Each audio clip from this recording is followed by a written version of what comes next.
I'm Bruce Rowland on the steering committee of the Neighborhood Leadership Institute. Joining me is another member and one of the founding members and one of the people who was behind getting the Neighborhood Leadership Institute started, Miss Ethel Chambers. Why don't you tell us first what group you were instrumental in getting started? Well, I was with the Perkins Street, I call it the Perkins Street Area Action Group because I live on Perkins Street. Mm-hmm. And what got me started doing something in the neighborhood was that there was two families. I owned a house on Perkins, and a family lived in it, and every day, every night, they were fighting in the middle of the street. So I decided we got to do something about this. We had a pretty good group that started, and from there, it just grew. But I did feel that the people in the neighborhood needed to come together because they were all talking about these two families that were fighting in the street. And that's how we came together. What we're saying is the importance of coalition building, which is exactly what we're talking about today. Because, you weren't getting out there with some kind of project that you had to raise money for. You just had to talk to people and get them on the same page and working together. Right. Kind of thing. Yeah. And it worked out really good. Later on, we didn't come up with any money, but I went around to all these places and got donations for a picnic. So we had the picnic in Grace Park for 10 years, and we had very good help in getting donations for that picnic.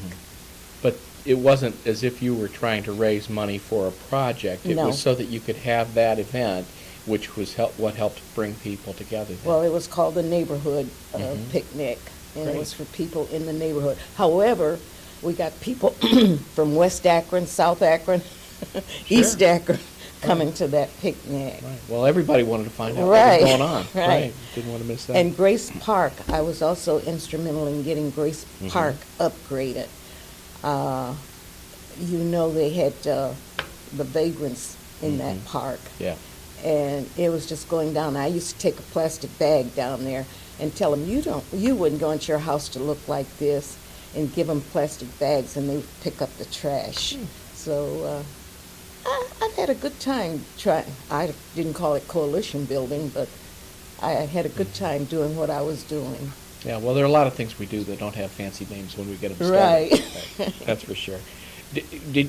Was there any certain way that you found to help motivate the other residents to go along with this, or was it more that people knew there was a problem and they just didn't know what to do about it? Right. And I just went around talking to them and trying to get them involved. I told them they had to be involved in this. They didn't do that much because there was really nothing for them to do. It had to be a catalyst of somebody taking charge, and I guess that one person was me. And had you ever done anything like that before? Yeah, I've always been putting my hand in a little bit of this and a little bit of that. Okay. Was that involvement like through church and different things like that, or? Well, we started the Akron Negro Business and Professional Women's Group. That was way back. It was a professional group, and we got the women together for that. Sounds like you were out there before Women's Network was. Right, right. Right. How did you convince decision makers to do things that you wanted them to do? You had to get the city and some other folks behind you, right? I find if you talk and you have a plan, they listen. And if they're able to do it, they will do it. So you didn't just come at them with problems. No. You had some ideas for solutions. Right. I think this is something that really frustrates a lot of people right now. There are a lot of people out here making a lot of noise about different things. And they don't seem to have any answers. They're just stirring up trouble more than anything. Are there other projects since then that you've found satisfying to work with? Have you gotten involved in other areas, or was there like some direct line between the Grace Park group and then the neighborhood leadership? Was there anything intervening? No, I've worked with different groups in the Akron area that had block clubs. Okay. And I worked with them. Did it tend to be more like just what we're talking about, that is, to give them the basics of it and help them organize it and Right, that kind of thing? right, uh-huh. So in other Every- words, you were every- already doing Neighborhood Leadership Institute before there was one. Yeah, except for East Akron Community Center. That's right. That's right. They were out there too. Good thing you mentioned that. Right. Very good. Very good. And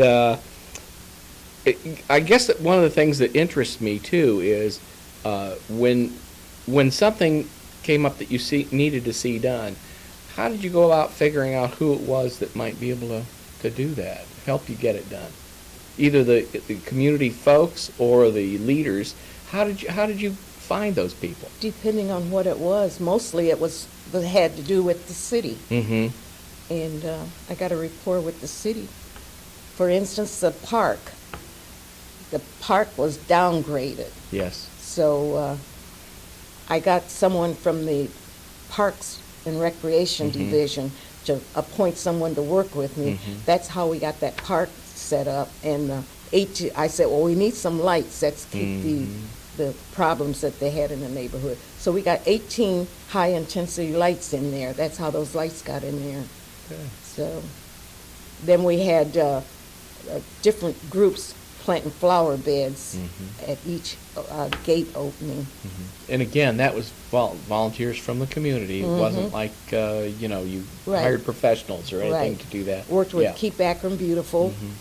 They gave us a good price on the flowers, Mm-hmm. and it just grew from there. Good. Very good. You find then that when you have started a project that way, you've gotten the volunteers on board, that they take ownership of that project and kind of carry it forward from there once they've made the initial effort? Some people, Mhm. it depends on the group. Mm-hmm.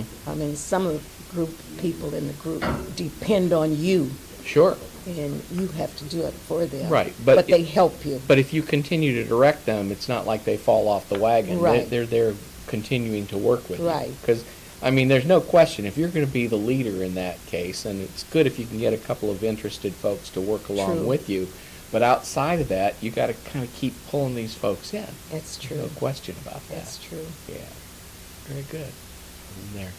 Well, you mentioned earlier that the problem that you saw that had you start bringing the neighborhood folks together was people fighting in the street. And I wonder then, what was the outcome of that? How did you manage to come together to make a solution for that? Well, it started with this house that I own. I Yeah. called the city to find out what I could do. Mm-hmm. They told me just put a 30-day notice on Mhm. the door For eviction. for eviction, and it started that way. Later on, they tore all the houses except one on Ohio Street, so that group of families, they left. Mm-hmm. Was there anything that your neighborhood group had done to kind of act as go-betweens with these folks, or or is there really that much to say about actually bringing them together? No. Those people never saw the light. Is that what we're saying? Well, I don't know. I hate to say this, but Yeah. people depend on somebody to come in and do the things that should be done. Yeah. If there's a way that they can help, they will join in. Right. But then they fall off. Mm-hmm. Fall off after they do whatever they have to do. I've seen that before. Anytime you're dealing with groups of volunteers, you need to constantly be recruiting, Right. because you won't find that people's interest Right. is universally there. Right. Some people, like, for instance, trash in the street. Once you get that trash cleaned up, Right. they're not with you anymore. Right. So, So some of the problems then with the folks who were fighting back at the time that you got going, it sounds like it was more a matter of clearing up the neighborhood. Some of the houses no longer should have been there, and that was part of the problem itself, or? no, it's just that those two families needed out. Ah. Okay. So Yeah. we finally got them out. Oh, okay. And Well, you didn't have to kill them then? No. Oh, okay. Not only me. Let's make sure we leave that in. My block club Mhm. Suma Hospital supports my block club. We meet at Suma. When I need something, Suma gives it to me. Okay. Yeah. Well, then in other words, this is one of the community leader groups, if you will, that you found has come on board with you because they want to give back to the neighborhood as well. Right. Yeah. Well, I think that's something for people to keep in mind. It isn't always going to come from government help, and it's not always going to come from just the volunteers themselves, but there should be businesses in the area that have some stake there as well. Well, people are afraid to go and ask because they feel that they're going to be put down. No, we can't do this. And I go with the idea, you can help me and I can help you.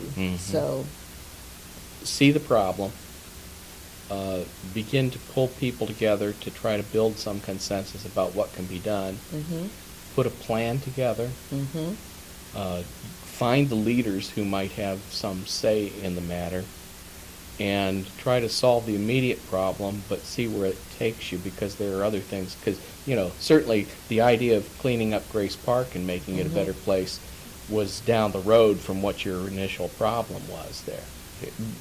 The other thing I did when we had the problem over in the park, Sure. is that the cars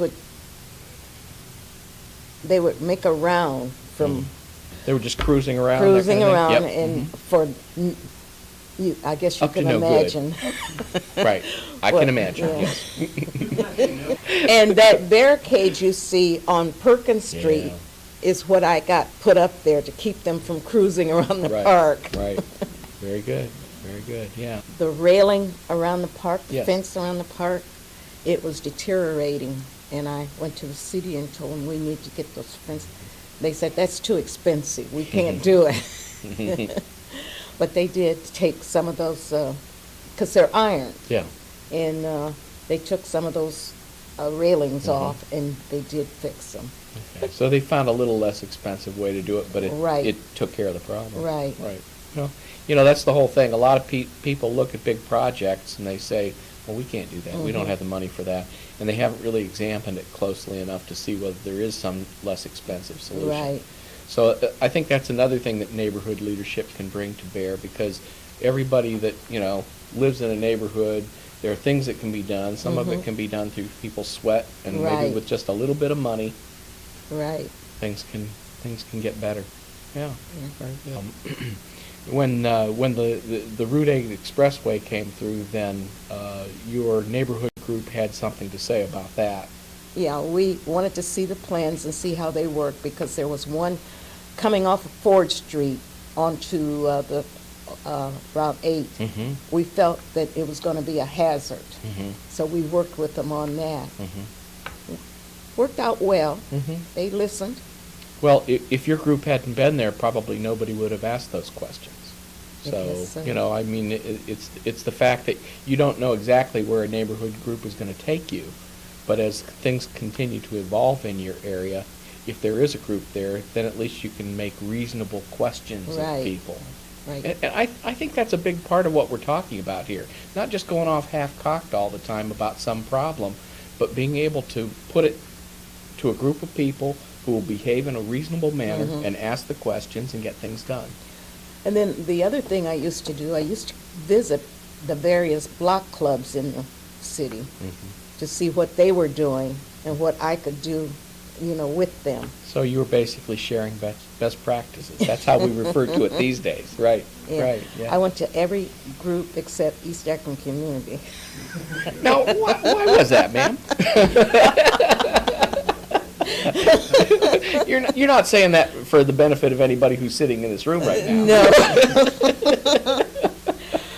Yeah, I'm not sure if everybody fully understood it necessarily, why you were getting the Community Builder Award last year, but these are all components of what we're talking about, of why that was.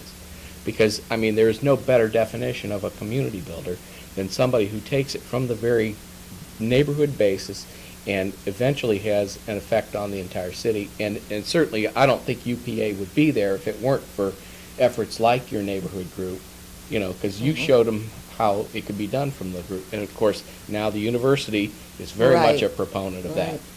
Yeah. And I also had 5 churches that worked with me. Mm-hmm. I told them, their constituents were out in Fair Lawn, Mm-hmm. but the churches was here in this neighborhood. And I went around and telling them they should work with us Mhm. because their church was in this, that was Yeah, First First Congregational Congregational, and Yeah. Trinity Lutheran, Mhm. Bethany Lutheran, and there was a church on Upson it wasn't a deaf church, it was Mhm. another church on Upson that I went to. Mhm. Did you find most of those church groups fairly receptive Oh, to the yeah, idea? yeah. I certainly feel that most churches have an outreach program of some kind, and they may not know best how to perform that. It's good if they get input from the neighborhood I itself. think they do a good job, but, Mhm. they need some help. Sure. And we need some help, so let's get together and Right. help. Makes good sense. Well, yeah, you never had a vision where your neighborhood group was going to be it. Mhm. You know, that wasn't it, because if that was it, then you'd have to raise all kinds of money and Right, do all that kind of right. thing. You know, there are so many people today that have some idea that, well, the solution is, let's start a nonprofit. Mhm. Let's get some grants. You know, that kind of thing. When, there's plenty of efforts already being made out here, and if we can draw on their things, like, as you say, the faith-based, the community groups, the university, the Right. hospital, the businesses in the area, the folks who live around. Yeah. There's a willingness that's there, but you've got to be that builder. Oh, one more thing. I don't know if this is good, but Dave's Market, Mm-hmm. Janice Sturkey and I used to go down there and sit before it became Dave's Market. Mhm. And we finally got the city interested in that area. It used to be a W.E. Wright store there and a gas station or something. And the ground was contaminated. They didn't want to go in there and do that because it was so expensive. But finally, with our persistence, they did go in there. Then we told them we need a grocery store. People in this neighborhood are older. They don't need to go up to Chapel Hill or Arlington and, places like that. So they went out and finally they went to Cleveland and got Dave's to come down. We want to thank you for listening. Thank you very much for coming in today. Thank you for having me. I hope it hasn't been too traumatic for you. No. I'll catch my breath after he turns that There off. you go. There you go. Thanks very much.